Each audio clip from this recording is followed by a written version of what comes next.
สวัสดีเจ้าคลิปนี้นะเจ้าก็มาป้ากับเย่มีคนเมืองแหมแล้วนะเจ้าเย่มีสำนวนเกี่ยวกับคำว่าเป็นที่แปลว่ารับสภาพหรือทำหน้าที่ทั้งหมดมันจะมี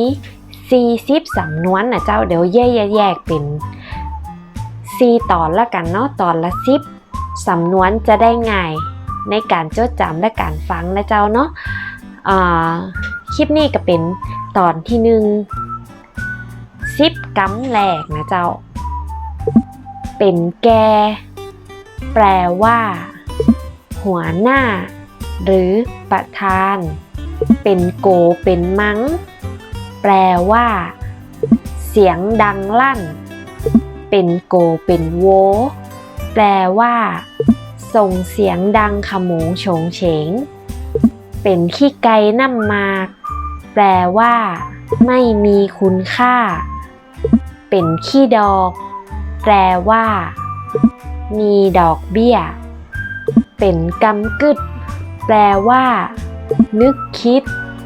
เป็นกู้เป็นกิ้มแปลว่าเป็นกังวลเป็นเก้า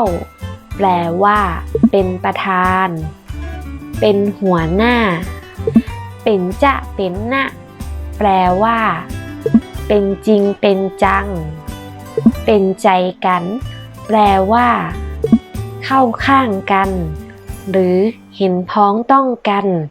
ก็ลองเอาไปฝึกฝึกใจกันพอนะเจ้าขอย้ำก่อนนะเจ้ากำตีเย่เอามา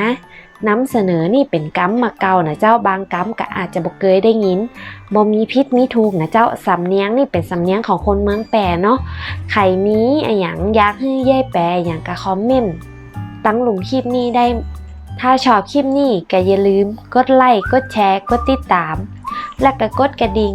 จะได้บ่พลาดคลิปใหม่ๆนะเจ้าเดี๋ยวเราไปป้ากันคลิปต่อๆไปนะเจ้า